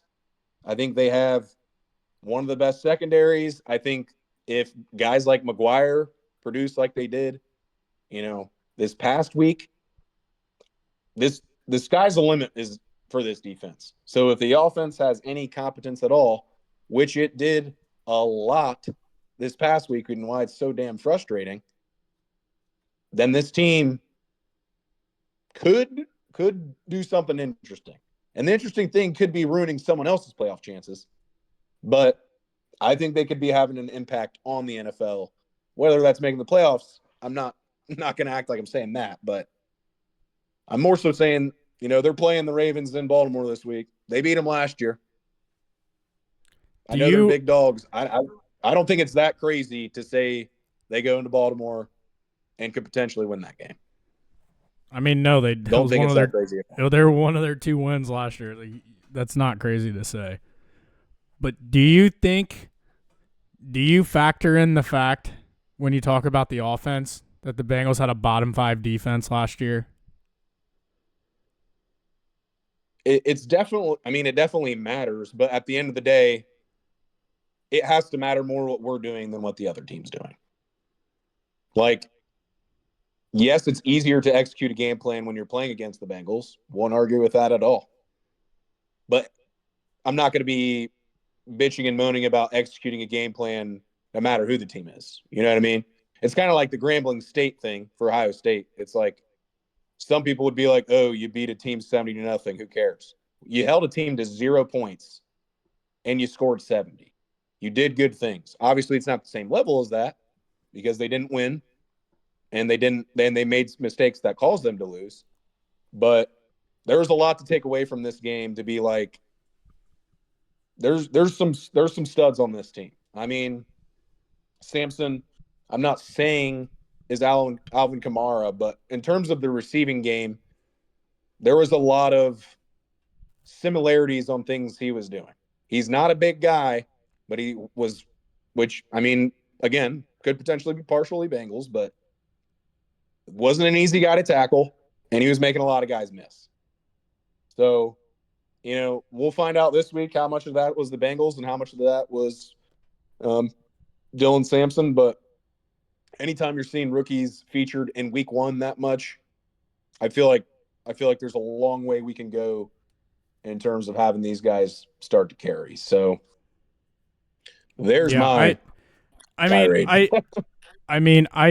I definitely agree. I think that the young guys like Fannin, Sampson, like I think I tweeted this week, I didn't notice Mason Graham at all, but I also said, like I was genuinely asking, did he play? But he plays a position that doesn't always get recognized. So it sounds like from what I've seen on the Brown side of things, he did play really well. I saw the video after the fact that he got the third of the 3 consecutive sacks. So, yeah, I mean, the Browns, I think, have a lot to be excited about when it comes to the young guys. I think Sampson and I think Fannin, I think Graham, and I think Schwessinger, whatever his name is. Like, I think all those guys are going to be good players in the NFL. I think Mason Graham's going to be an all-pro. Anyways, I think there were a lot to be positive about, but for me personally, I'm just not high on the Bengals defense. I don't think that they're a very good unit. I think they are improved. They have a lot of new faces on that defense, a lot of new young talent. When you want to talk about new guys that have kind of stepped in, like Shamar Stewart was the second highest graded player on the entire defense. Like, that dude has done nothing but just surprise people on how well he's played since he's been in a Bengal uniform and gotten his contract done. I think Dylan Fairchild, the guy that played left guard, I probably had a little bit of a rough first start, but he had a phenomenal preseason. I think that the Bengals have some younger guys that they've brought in too that are going to flash and are going to provide something to them this year. The last part I want to hit on before we move on to Ohio State is you've seen this through, I'll just call it Joe Burrow's tenure with the Bengals. So minus a year that he had the knee surgery, like every single year he's kind of been coming off some sort of injury. First year, the Super Bowl year, the knee. And then after that, it was the appendix. And then after that, it was his calf. And then after that, last year, it was his wrist. Like, this was the first year that you're like, him, Jamar, T, they can spend the entire offseason together practicing. They're all out there, no contract shit, no injuries. Everybody's good and ready to go. But you still saw a slow offense in week one. Obviously, a lot of that has to do with the Browns having a top 5 defense, if not the best defense in all of the NFL. But my point is, I'm questioning if the reason why this Bengals defense or offense has started so slow, in particular the past 2 years, I think the first 3 years of that, in 21, 22, and 23, I think the Bengals defense was good those years. Obviously, you went to the Super Bowl, you went to the AFC Championship, and then you were 6-3, and Burrow fucked up his wrist. Like, you were probably well on your way to get into the playoffs, if not go to another AFC Championship that third year. After that year, you had some guys leave on that defense. So I question if the Bengals offense has started slow the past 2 years. Is it because they're just practicing against dog shit all through spring training? Like, they're not seeing anybody worth a shit until week one. I mean, it's a viable, thing to consider. Like, the Patriots last year, they were not a good football team, but I think they had if you would look up the defensive rankings in the NFL, I would guess they were probably somewhere in the middle. So, respectable, especially when your offense isn't firing on all cylinders. And then you go in this year and you go against arguably the best defense in football. I wonder if part of the reason why this team is starting so slow is because they're basically just running routes on air, doing whatever they want all through spring training. and then they finally get to a defense that's worth a fuck, and it's like, whoa, we haven't seen this since last year. And that's why it takes them a couple weeks to get going. I don't know if that's the case. I know that the Bengals offense requires a lot of timing. Burrow is not a guy like Mahomes or not a guy like Allen where they kind of just sit in the pocket, move around. Like Burrow is a 1, 2, 3, hit the back foot, get the ball out. Like it's a very on time, on schedule offense. He's always been that way. It's how he played at LSU. That's how he's played in the Bengals. So it just takes a little bit more time, I think, for just everything to come together when you consider the Bengals offense. But the points aside, like you clearly do not start fast. So hopefully this week, maybe the facing the Browns defense and facing that physicality, facing that kind of just the talent and the physicality even on the edge for Jamar and T and that kind of thing. Maybe that will help this week as they get in to play the Jaguars, who have a pretty weak secondary. I think this is a good week for them to kind of start hitting on all cylinders. But aside from that, I don't know if Zach Taylor is it when it comes in terms of just being a play caller, I think he's a fine head coach. I think the players rally around him, but I just always question his play calling. Jamar had 2 catches, T had like 3, and like not once did you really send them in motion, get the ball to them in the backfield, like put Jamar in the slot, get him lined up on a backer or a safety. Like you didn't really do any kind of creativity, and it just seems like he does this like it takes him like a few weeks where it's like, oh yeah, we probably should start moving Jamar around and finding different ways to get him the ball. I don't know. It's just like I see the same shit I've seen. Like I'm excited. Don't get me wrong. Like you have Joe Burrow, you have Jamar Chase, you have T, yada yada yada yada yada. You hear it all the fucking time. Like I'm excited. They're gonna probably win at least 9 games just because they have those 3 guys. But it's like I want to get back to the Super Bowl. I want to get back to the AFC Championship. I don't want to do this like dumb shit they've done like last year. Like last year was that one of those years. I see it coming maybe a little bit better this year. Maybe they win 10 games. Maybe they squeak out a way and have the ball bounce the right way like it did in the Browns game and they can get to 11. I don't know. But this isn't a championship unit. This isn't a championship defense. I don't know if it's a championship team. Aside from that, Norm, you got anything, last comments on the Browns or the Bengals? Just for your Joe Burrow comment, or just his, like, I feel like the archetype, he's like the Tom Brady archetype. And then when you're looking at the Patrick Mahomeses of the world, that's like your John Elway, your Steve Young types, like moving the pocket, letting things open up. You open up things yourself. And I think that's the archetype that's a little easier to see success faster, because you have guys like Josh Allen and Lamar Jackson, who can do things themselves. Obviously, they're good enough to kind of sit in the pocket too, but a lot of times those guys are elite when they're able to move the pocket a little bit or get outside the pocket, and have those, have the defense worried about them using their legs. So I think for the guys like Burrow, which is, I'm not saying Burrow can't move. I feel like he's kind of underrated athletic, but the guys like him are wired to try to figure out where they're throwing before the play and then having the defense tell them who they should throw to. So I think a little bit of that is just him also getting used to, how people are playing him. Because I feel like when you're a player like him, people kind of got to come up with new shit all the time, because you're dialed into, to what your weaknesses are. Because you think Joe Burrow isn't working on, what people were fucking him up with the year before.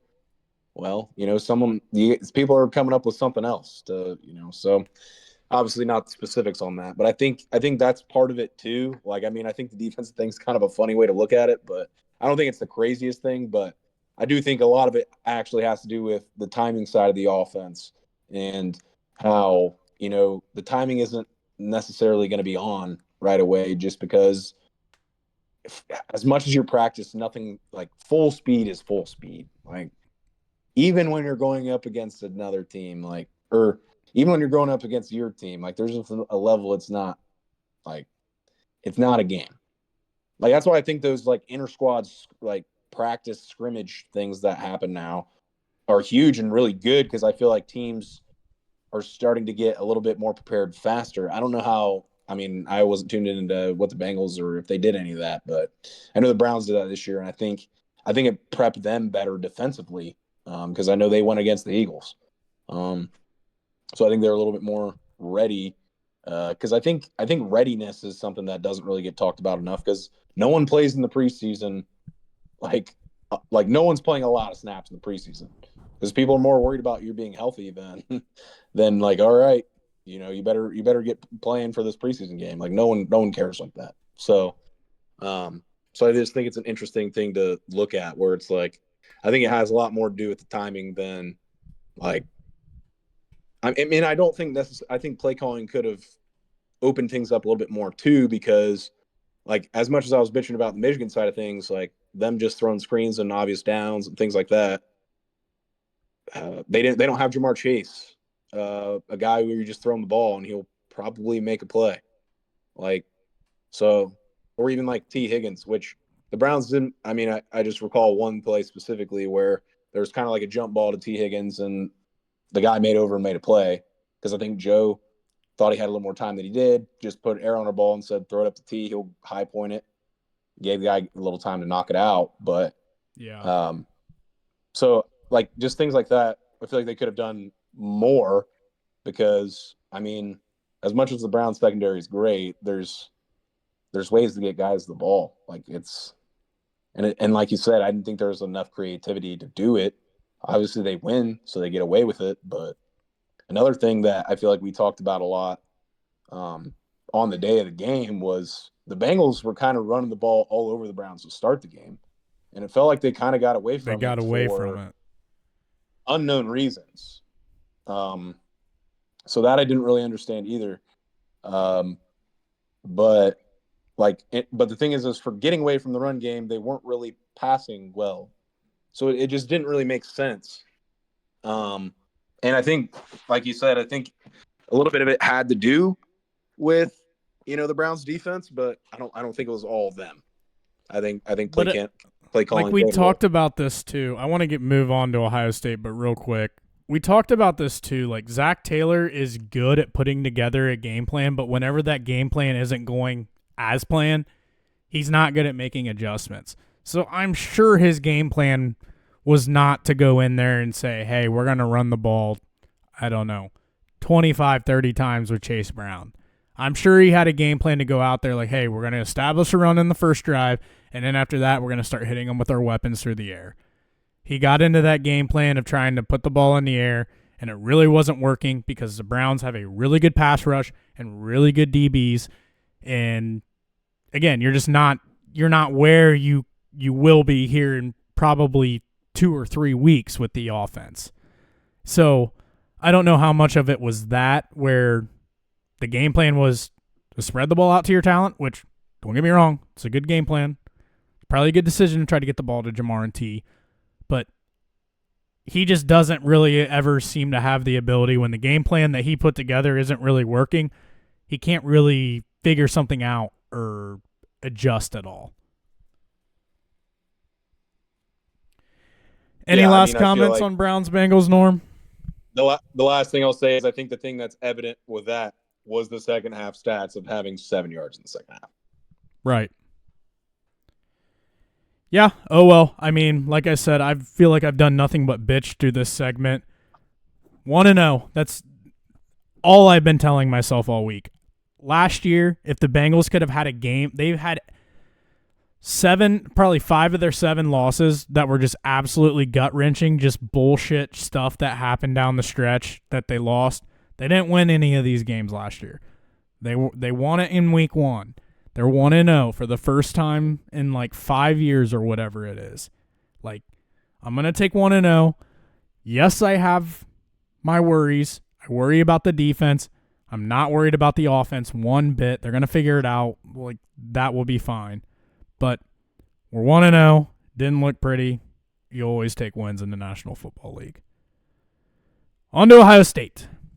Ohio State defeats Grambling State 70-0 on Saturday. Julian Sayin, absolute dog out there, to completed his first 15 passes, finished with an 18 of 19 passes to completions, 306 yards, 4 touchdowns. Bo Jackson broke out, had 9 carries for 108 yards, along with probably a 40 or 50-yard carry. C.J. Donaldson, 5 carries for 45 yards, not a bad 9 yards per carry. Carnell Tate had an absolutely nutty catch in the corner of the end zone. Aside from that, I have a couple questions on there on the bottom that I want to get to, but just as the game as a whole, I thought it was a really good opportunity to get Julian Sayin's feet wet. It was good for him to kind of open the offense up, spread the ball around a little bit, and you can see the kid has arm talent. And when I say arm talent, it's not like a Bryce Underwood type arm talent. It's the ability to put the ball literally wherever he wants. He's got it, really good footwork, really good accuracy. He's clearly a very smart quarterback in terms of just decision-making and where he goes with the ball. Very rarely ever puts the ball in harm's way.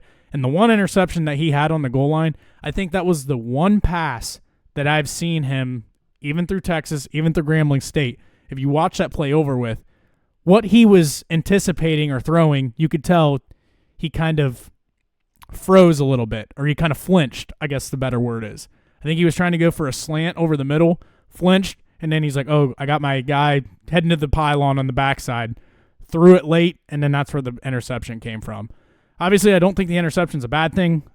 Whenever guys make mistakes, it's teaching moments. Luckily, it was against Grambling State where they won 70-0. But it's good to see him still make some mistakes like that. It's good teaching moments and good things to put on tape that Ryan Day, the coaching staff, guys like that they can work with him on moving forward. What'd you see from Ohio State Saturday, Norm? I just to continue with that. I thought it was just one of those, like, it was such a hard throw to begin with, and you could tell he didn't really want to do it, and then he's like, "Yep, fuck it, I'm doing it," and it was a long ass throw. And I mean, could you blame the guy? He had completed 15 straight passes before that, so it's kind of like, I'm throwing a ball out into the ocean right now, and they're going in. Yeah, so it's like. So I think that kind of played a role in it. It's like, yeah, fuck it. Like, this feels good. It's like, well, that ball was never getting there. I mean, it was such a long throw. There was so much air under it. Like, the DB had an hour to get under that ball. I mean, it's just a tough throw. I mean, even if he's setting to throw to that guy immediately, like without the flinch, that's going to be a tough throw. Maybe makes it in that circumstance, but I mean, I'm not going to harp on that. I mean, I'll say this. I mean, when we've looked at his game, like, I mean, we're 2-2 games, but I feel like he makes great decisions. He puts the ball where it needs to be. And he just kind of, like, it's not that there's a lot of explosiveness, from a passing game. Like, obviously, that's probably partially due to it being early in the season.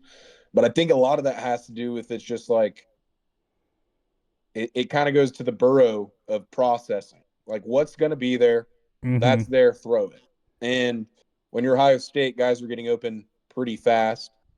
So just in terms of reads, but I think there's just an element to it of it's like he hasn't done anything. Like, the interception was the only thing that I've ever seen that was like, oh boy. But the thing is like, it's more so of him feeling himself, like you said, and then just making a very long throw that, that was going to be difficult to make. But I mean, you kind of posed the question when, like, comparing to like a CJ Stroud. I think for like the beginning of CJ Stroud's career versus the beginning of Julian Sayin's career, I feel like Julian Sayin's looked a lot more polished than what CJ Stroud did. I mean, and that's saying a lot because, I mean, I just recall, I mean, people were pretty upset with CJ Stroud pretty early on. If we recall the Oregon game, there were some throws in the Minnesota game. There was a lot of talk about why is CJ Stroud missing high, and some things like that, which I don't know if it was necessarily a mechanics issue or, just being a little puppy, but obviously. Even, like, to go beyond that, they played Akron week 3, and CJ didn't even play. They called it some kind of injury, but after the fact that you've heard now, just guys that are around the program, it sounds like it was more so like Ryan Day being like, I'm going to give him a week off, and I really want to see if like CJ wants this or not. Because it was a struggle. Okay, not a struggle. Like, I don't want to be that guy that would just like, CJ sucked. Like, he didn't suck. But there was definitely some things that he left on the field that were left a lot to be desired, I guess you could say, in certain situations those first couple weeks. And then I think, again, like Ryan Day just kind of questioned how bad does he actually want this. Obviously, that week off, I think, was probably the best thing that ever happened to CJ, and came back out the 4th week, and the rest is history. He's in the NFL, one of the better quarterbacks in the NFL now.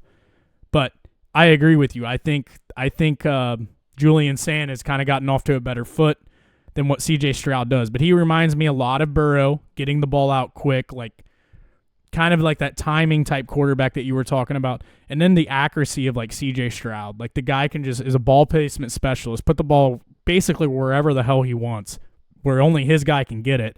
He's got that kind of accuracy and that kind of ability. Yeah, so I mean, and the thing is like guys like that, generally it takes time. So I feel like that's what gets me very excited about him, is just where he's at now and where he could end up being. Like, I think the sky's the limit with this guy.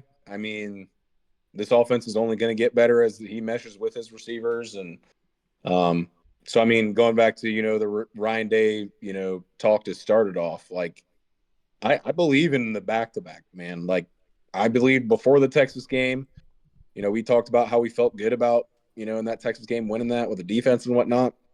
But I feel like the offense, if they continually, make steps and make strides and keep developing, I think that's just going to fall in line with how it went last year with the offense clicking in the playoffs. Defense kind of carried them along. And then here we are, sitting, in the national championship game with us playing our best football. Like, obviously, that's a lot of weeks away, and there's a lot between that. But in terms of what we've seen on the field thus far, like, it's been just a polished quarterback play. I would say okay running game. I would say that's the one thing that you could point to pretty easily that's not as good as last year. I'm not going to put a lot of stock into the Grambling State game for that. Obviously, Bo Jackson looked really good. I don't know if that necessarily means he's going to be getting more snaps with first-team guys. Did you hear what Jeremiah said? No.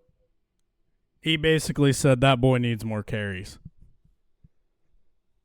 And that's, I mean, anytime you're putting up 100 yards and 9 carries, it doesn't really matter who it's against. Like, it should at least turn eyes and turn heads.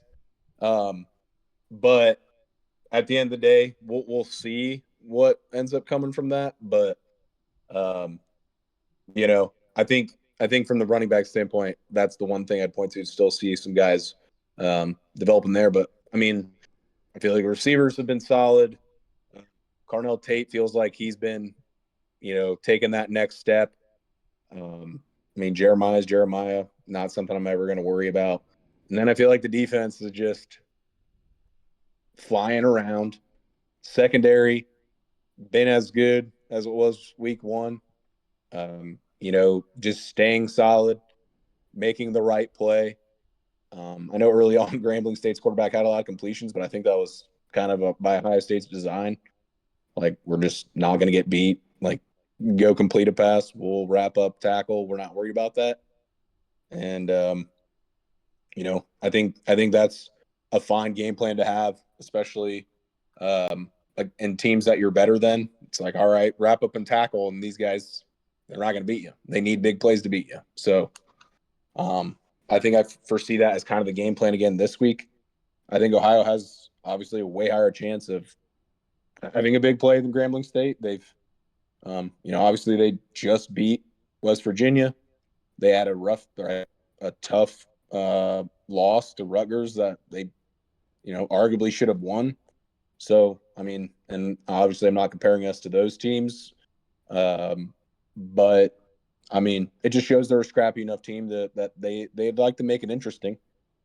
But if the first 2 weeks tell us anything, I think we see poised quarterback play.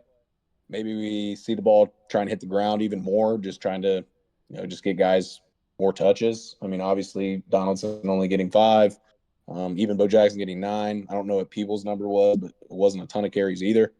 So I could see maybe potential feed from there just for confidence sake. But I'm interested to see how they take the Ohio game, because I feel like I'm not going to completely fall off of what I've said about repeat or being this potential dynasty team. But I think if if they throw a stinker out against Ohio, it'll make me question it a tad, just because of we don't want to start you don't want to start tasting your own success where it's taking over, especially in these small games, because that carries over. And we seen plenty of upsets last week, so it's like you're not immune to losing to anybody just because you're Ohio State, And I don't think that can be a mindset they can ever have. I think it's like it's regardless of opponent. You show up every week and kick the shit out of whoever you're playing. I think that's whenever you go from being a great to an elite football team, an elite football program, and even just like a mature football team. Like, they have a lot of guys that they played roles last year, but they weren't the guy last year.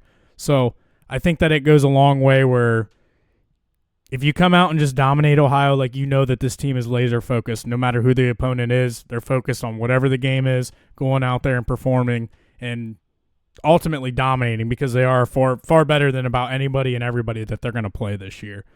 Are you a little surprised, Norm, by the lack of production that we've seen out of James Peoples and Max Clare to this point? I think that those were both of us, those were two guys we were pretty high on going into the year. I personally thought James People was going to be RB1. He's clearly not. That's definitely CJ Donaldson up to this point. I clearly thought that Max Clare was going to be tight end 1. I'm not exactly sure if he is either. I think Will Kazmarek had obviously that really long touchdown catch this week. He's a really good blocker. Jelani Thurman was like the highest rated player in all of college football last year per PFF. Take that for however much you value PFF, but still the kid played very well. And I want to say there's another one in there too that I am just forgetting about right now. But do you think that did you expect a little bit more out of those two? And before you answer, I do want to say, I don't know if you saw Ryan Day's press conference yesterday. He did talk a little bit about Max Clare and said, like, he's going to end up being really good for us, but he was at Purdue where he's not going up against NFL players basically on a day-to-day basis, where you come here to Ohio State, you're playing the best of the best in the entire country. So from a physicality standpoint, he kind of mentioned some things that Max Clare had some adjusting to do once he got to Columbus. So I'll stop talking. What do you think? Did you expect more out of those two, and where do you see their season going the next 10 games through the regular season? I think Claire is the one that I think I was because as I'm looking at Peoples, I mean, last game, 8 for 59. I mean, solid. I mean, I know it's Grambling State again, but pretty similar to the other guys. Also, I mean, I think that's partially why he got more touches than Donaldson. I think there's probably just an element of he just needs more carries. If you look at last year, he had 49 carries the entire season. So I think Peoples makes more sense just from a slow start perspective. So I'm not entirely worried about him. I think Claire would be the guy I would be more worried about. I was expecting a lot right away just because of his age and experience. Playing 2 seasons before. I thought it would hit the ground running a little faster with him. I think the day comments almost come as obvious to us now because it's like, I mean, clearly there's some adjusting to do if he's not being featured immediately because he feels like someone that would be just because of his appearance. He's had production before. So I think there's like and then the thing is you can't really say it's a tight end feature issue because you're seeing Thurman and I don't know how to pronounce Kakmarak, or that's what I call him. So we're going to go with that. Yeah. But you're seeing those guys making plays. And it's like, well, where's Max Clare? So I think he's more surprising than Peoples to me. And I mean, at the end of the day, I don't think I'm necessarily worried because if Claire's not it, I don't think it will matter because I feel like we've seen solid things from both Thurman and Kakmarik. So, I mean, Peoples, I feel like will need more going down the stretch because as much as I've liked what I've seen from Donaldson so far, I just feel like Peoples just at the end of the day has to be the feature back. I just feel like he's the one of the three. I mean, and that's even just seeing Bo shining a little bit, which maybe Bo takes over. I'm not sure on that, but we'll see. I would love to see it. But I think at the end of the day, I think Peoples, I feel like I'll be all right, and Claire, I think will ultimately be fine. I think Ryan Day saying it publicly is kind of honestly, it's more A so good saying it thing. publicly to be like, hey, I hope you guys know that that's why. Like, Yeah. I want you guys to know like that's why he's not produced right now. So that tells me there's belief within the team because it's not really like a coach cliche answer to be like, I feel like that'd be normally what you'd hear, like, oh, other guys, got involved, blah blah blah. It just didn't come to happen with game plan and all that. I feel like him kind of addressing it directly tells a lot more of like, he's just got some work to do, and that's perfectly fine. It's early in the season. When we'll need him, he'll be ready to go. Yeah. I think it's safe to say whether it's Ohio State or basically any team we've talked about, we're still in a little bit of overreaction season, I would say. Like, this is a long, long, long season ahead. A lot of these guys that we've talked about still have 10 regular season games to play. Some of them probably have a conference championship to play, and then you'll get into the postseason. So last year, Ohio State played 16 games. I don't think through 2 games you were making assumptions on some of these guys that ended up performing down the stretch last year. I think after 2 games last year, Will Howard, many people had wondered if we were ever going to win a national championship with Will Howard. There's a lot of things and a lot of development and just things that can happen between now and the end of the season where I think a guy that is of the talent in Max Clare, like Ohio State went out and got him for a reason. He was the number 1 rated player in the transfer portal for a reason. I think that he's going to figure it out. Like, he's definitely still adjusting, like Ryan Day alluded to. But I think just getting more familiar with the offense, he's probably coming around physicality-wise. I think that he'll be fine. You'll probably start to see flashes of him more here in the next few weeks. And that is why I said if the books will offer it this week, my bet that I like as much as I like the first half under of the Ohio State-Texas game is for Max Clare to score this week. I think there's going to be more of a conceded effort to try to get him more involved in the offense and really try to get him in the end zone and build some confidence so they can start to get him more utilized and get him more confidence just going into further along into the season. Yeah, I mean, I think it makes a lot of sense, and this would be be as good as any game to do it. As much as Ohio's scrappy, they're not exactly the defensive powerhouse. So it feels like that's kind of the team you should kind of have that game plan for to kind of get him more adjusted and starting to make some plays. On a final note, before we move on, unless you've got anything else, this Ohio State line has started out at 33.5 and it's now dropped to 30.5. So public's loving Ohio this week. Any last comments or anything you want to hit on Ohio State wise before we get to your picks, Norm? No, sir. I think we covered it. Alrighty, in the final segment of the night, Norm's picks are back. Tough start to the year, 2-7 last week. I'm in the middle of moving right now, so I didn't have the internet source that I typically have. Last week, we tried to do a show. The internet, the place I was at, was not up to the quality of what it needed to be to do a show. So we unfortunately weren't able to get a show or get picks out to you. But we're back this week. Norm's got 8 picks for you on the docket.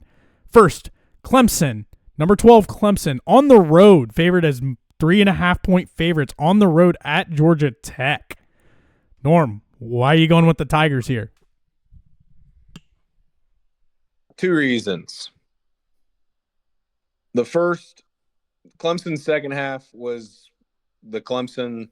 It felt like a wake up from Clemson. I was watching the game live. The defense was kind of dialed the entire time. Offense just felt like it woke up a little bit. They're hitting some deep passes and whatnot. So I think the offense waking up a little bit was huge for this game. I think it's partially a sleepwalk before a conference game. We see it a lot in college. And then I think the second thing is Clemson kind of owns Georgia Tech. You go back to the history of these two teams. Here, let me pull up the last couple years of this little rivalry here. Well, if you want to call it that. So, last year, Clemson 42-21. The year before, 41-10. The year before, 14-8. The year before, 73-7. The year before, 42-14. AKA, a lot of blowouts. Clemson kind of owns Georgia Tech. And Georgia Tech, pretty similar team as that. Like a lot of the main guys are the same as last year. I know it was in Clemson where they won by 20. But this being 3 points, even at Clemson's worst that they've played in the past 5 years, was a 14-8 win. So to me, I mean, this is a trends writer here. Clemson, I feel like, has to just start to dial in because of the reason we were talking about before. The ACC is what matters to them. They win the ACC, nothing else matters. They lose to South Carolina at the end of the year, it doesn't matter. So ACC games matter. They're the games that give them the playoff and hand it to them for free. So this is a game that I think they're going to be dialed for. It's a noon game, so I think it takes a little bit of away from it being at Georgia Tech. And I just don't think Georgia Tech's a team that is going to, be able to hang with Clemson for 48 minutes. I think it's because of the defense. I think Georgia Tech could sneak some scoring here and there. But I just think the Clemson defense takes care of them too much. Because I just don't foresee that. I think they'd have to drop 30 points in this game to beat Clemson, to be quite honest. And I know Clemson's offense hasn't really shown much like they haven't scored 30 themselves this year, but it just feels like Clemson's going to drop 27 points. And for Georgia Tech to cover this, they'd have to drop 24. And I just don't see it. Neither team that Clemson played this year scored 20 points. One of them was LSU, who's a pretty dang good team themselves. So I just think the defense carries them through here. Offense will do enough to get the cover. I agree. I like it. I think Clemson definitely had a wake-up call at halftime last week against Troy, and I think that's what they needed to kind of start hitting the ground running because they are definitely one of the more talented teams in college football. So I like the pick, regardless if it is on the road. On to the next one. Number 18, USF. Ruining some seasons here early in the early part of the season. Downs Boise State big week 1. Downs Florida in the swamp week 2. Norm's liking them, plus 17.5 at number 5, Miami, who got after Notre Dame. Carson Beck looked a little bit more like himself. That defensive line for Miami looked nasty, tore up Notre Dame's offensive line. Tell me why you like the 17.5 for USF. To me, I mean, I know this is a trap line. There's a reason it's this big again. They played a tough game. It's hard to play back-to-back tough games. But to me, this just feels like, I mean, the defense has looked good. Their offense features a quarterback that, I have a lot of respect for in terms of his ability to run. I feel like he's been doing better this year in terms of being able to manage the offense. And Brown, he's just I mean, he's just a power dude. Like, I mean, the Boise game, there was a lot of, Q runs. The Florida game, I didn't see as much of. I watched a lot of the end of the game, but I just feel like I don't think USF wins this game by any means. But to me, I feel like their defense takes care of business enough. I mean, Miami, as much as their offense looked great in the first half, it stepped off the gas in that second half against Notre Dame. And I felt like Notre Dame did play extremely conservative in the first half. So I think if they're maybe a little more aggressive, that they might be even winning that game. So I think the two things of USF, I think, is a legitimately good team. And then Miami, I'm not sold on in terms of being this powerhouse playoff team that I feel like everybody's crowning them to be so far. I think this is going to be a game that, if they win by 20 points, I'll probably come back and say, all right, this Miami team is legitimate. But at this point, I'm not ready to give them that pass. I think this game, probably they win like, maybe 24-14, something like that. So that would cover the points. I like it. 17.5 is a lot of points. You got a team that's knocked off two ranked teams to this point, so they have a little bit of confidence going in here as well. I like the 17.5. On to the next one. Florida Gators. We spent the early part of this show shitting on their quarterback, shitting on their head coach. They are traveling to number 3 LSU as 7.5-point dogs on the road, going to Death Valley. Norm is taking the points here. Talk us through this one. This is your typical. I was saying that their loss was due to it being a look-ahead game. Well, if you're going to have a look-ahead game, you better wake the fuck up for it. I think their season's on the line. I think LSU is kind of the opposite end of the spectrum. They got their big win. I know this is a big game for them as well, but it just feels like this game's going to come down to the wire. Whether that's a game-winning field goal, whether it's a game-winning touchdown, either way, 7.5 points gets you there. This is a Billy Napier legacy game. This is a DJ Lagway straighten the ship out game. I think Florida is a good team that sleptwalked through a different good team they're a great team that slept through a good team and lost. So I think they can step up to the plate, go into Baton Rouge and cover this 7.5 points. It's going to be an electric atmosphere. It just feels like a game that, we're going to be tuned into. It's going to come down to the end. And I think I would take LSU to come out with the dub, but I think Florida's going to keep this one close. If this was 6.5, are you still taking Florida? Or are you taking it because of the touchdown cushion you have? I think that I don't like it I think I still take it. I don't like it as much. Gotcha. I think the touchdown cushion is huge. That's 7.5. That's more. A little less. That's more than like a point. Like you feel like you're getting almost a couple extra points with the 7.5 there.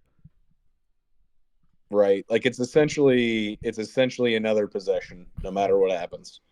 Yeah. They have they have to go down two possessions, 2 scores. And at the end of the day, I think the Florida defense is good as well. So I mean, the fact that their defense is good, there's not going to be a lot of points scored in the game. So I just think it's going to come down to the wire.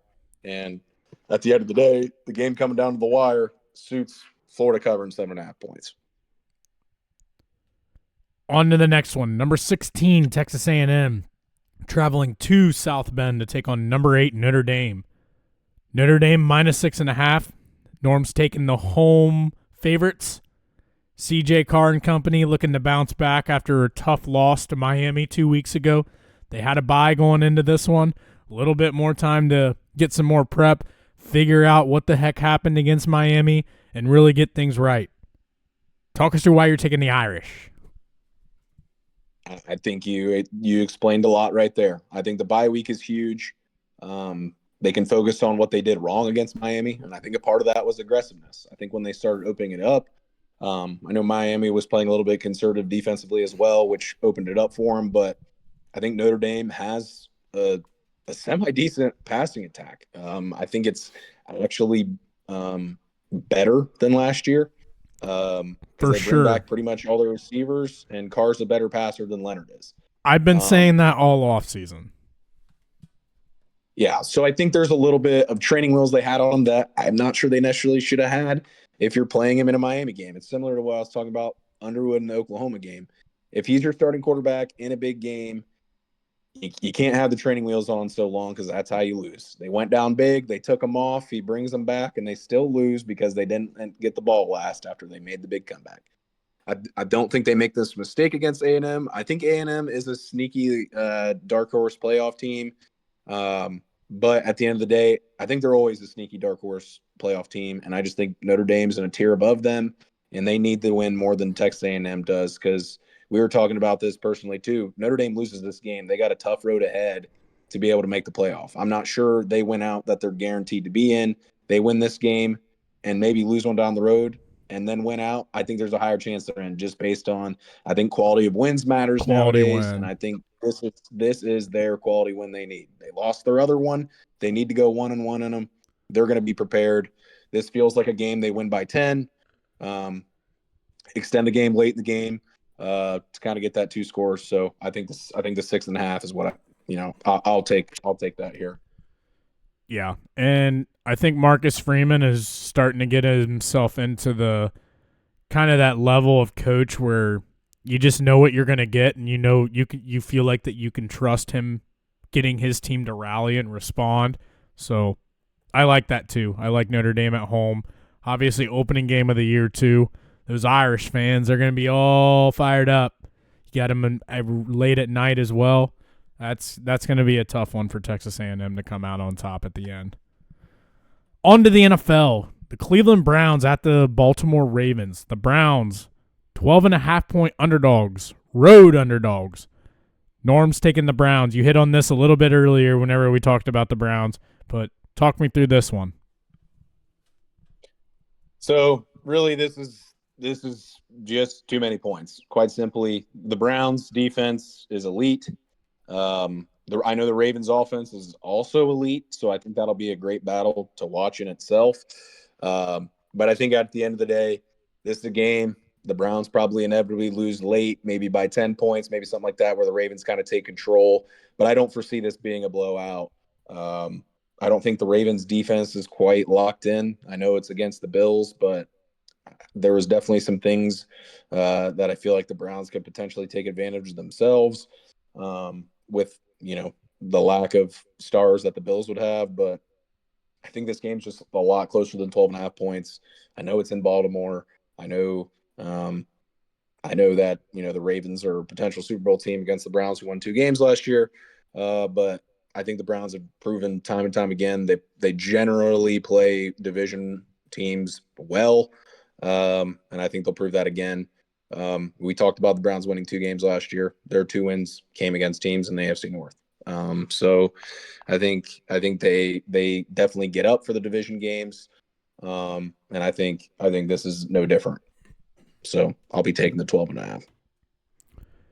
Yeah, I feel like the Browns honestly match up pretty well with all the teams in the AFC North. I mean, you're going to match up with everybody really well whenever you have the defense that they have. But 12.5 points feels like a lot against, like I've said a couple times in this episode, arguably the best defense in the NFL, if not the best, 100% top 5.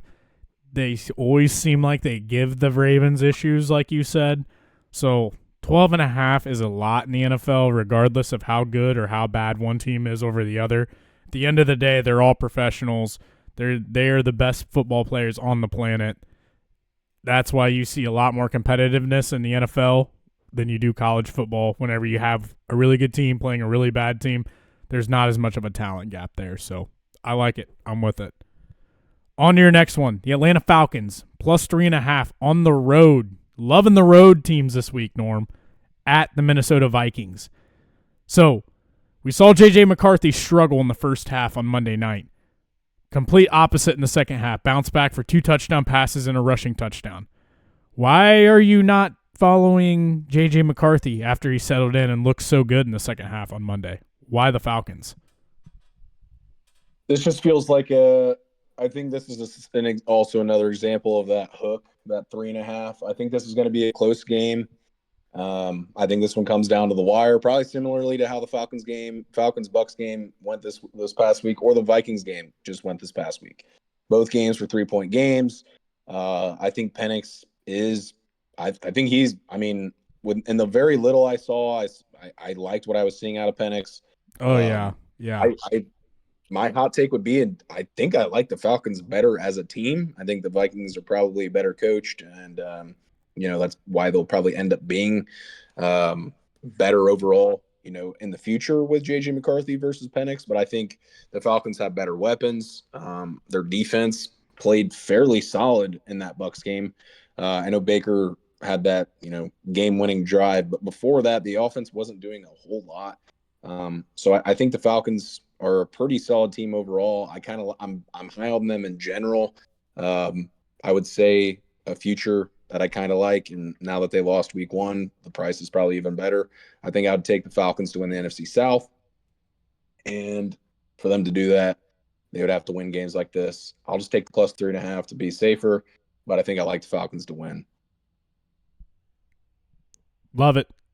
Last game on the docket. Tampa Bay Buccaneers at the Houston Texans. Taking the -2.5 and trusting C.J. Stroud and company to bounce back. Why are you taking the Texans? So I think it's similar. This isn't like a Bucks hate or anything. I think it's kind of the Vikings Bucks similar situations. They're coming off high wins. A lot of times you don't back that up with another win. They're going to Houston. I think that hurts even more. They're going to play primetime. And I think that kind of suits well for the Texans. Obviously, Texans offense looked bad. They're hearing it this week. I think the Bucks, I think they have a little bit more advantage to have success against the Bucks versus the Rams. I think the Rams are a defense that still isn't probably talked about enough with how good it is. So I think the Texans will have a better chance against the Bucks, and I think the Texans defense itself is pretty dang good in its own right. So I'm gonna take the Texans at home to get right and cover this -2.5. Love it. Got Clemson -3.5, USF +17.5, Florida +7.5, Notre Dame -6.5, Browns +12.5, Falcons +3.5, and Texans -2.5. 2-7 record coming into this week. Starting to get a good feel for how some of these teams and really who they are. A lot easier to start gambling and picking a lot of which side you want to be on once you can kind of see what these teams are and who they are. But those are the picks this week. If you had to pick one, which one is your favorite? Well, the thing I'll say before this is you kept saying I have 8 picks. That's 7. The reason there's not 8 is because the 8th happened tonight. It was the Green Bay Packers -3.5. They covered that. So I would just like to say the script is starting to be switched. We'll count that towards your record. That's the show started after the game started. No, I know. That's just trust. But I think it's Clemson. I think it's it being a noon game. I think if this is a night game, I may not be as confident in just taking Clemson to continue the trend of them kind of owning Georgia Tech. But I think it being a noon game, ACC game, Clemson already losing, so they're kind of needing to take care of business in the ACC. I think that all sets up for them to, beat Georgia Tech fairly handily. I think another caveat is I think the fact that Miami and FSU are looking the way they are, I think Clemson sees that, and they know that, maybe 2 losses in the ACC isn't going to do it this year. So I think they'll get right early and take care of business.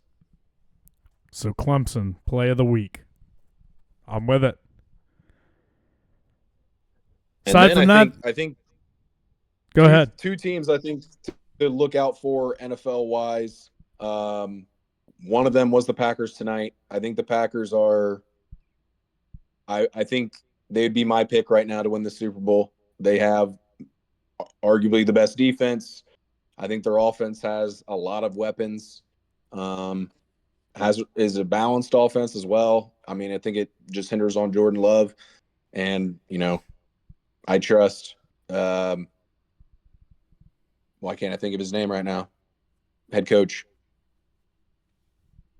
I'm sorry, who'd you say? Packers. LaFleur? Matt LaFleur. Yes. Big LaFleur guy. He hasn't taken care of business for Super Bowl. This kind of feels right. Their Super Bowl window has just begun with the Micah Parsons deal. So I think they're an intriguing team. And then I think another dark horse team. I don't think this one's necessarily for the Super Bowl, but I think just a shout out to keep an eye on because I think they're going to be really good this year is the Chargers. Yeah. I think it was weird that it was on a Friday. I don't think as much was talked about as what it should have been on how they kind of handled the Chiefs. That game ended up being a one-score game, but the Chargers kind of dominated throughout the entire game. Yeah. And I didn't think I saw a lot of love for that. I think the Chargers have a legitimate chance of finally breaking the AFC West streak. I'm not sure if I'm ready to say they're going to do it yet, but I think it's as close as the team's ever going to be. And no, I'm not just saying that because they beat the Chiefs. I think they righted a lot of the wrongs that they've had in the past. I think they got more depth at certain positions. Quentin Johnston seems to be coming along. And I think Herbert is, in terms of talent, he's one of those guys that's up in I think he's trying to scratch into that tier one. He's definitely not there at this point, but I could definitely see him, by the end of the year, we're talking about Herbert is respectfully in the conversation with the echelon of Joe Burrow, Josh Allen, Lamar Jackson, Patrick Mahomes.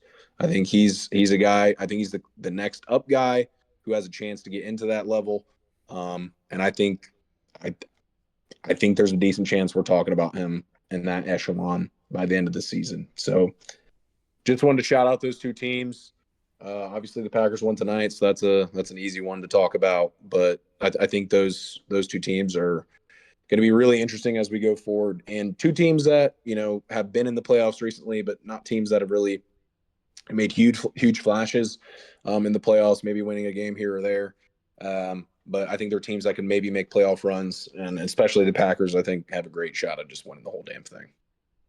Yeah, I agree. Those are two teams, obviously, that impressed me too. I watched that game against the Chiefs, and really the Chiefs didn't ever stand a chance. I mean, the Chargers controlled that entire game. They're obviously very well coached with Jim Harbaugh there. Really good quarterback, like you said. I could definitely see a world where those either, if not both, if either one of those two teams are right there at the end. So, other than that, Norm, you got any last remarks on anything in the sports world?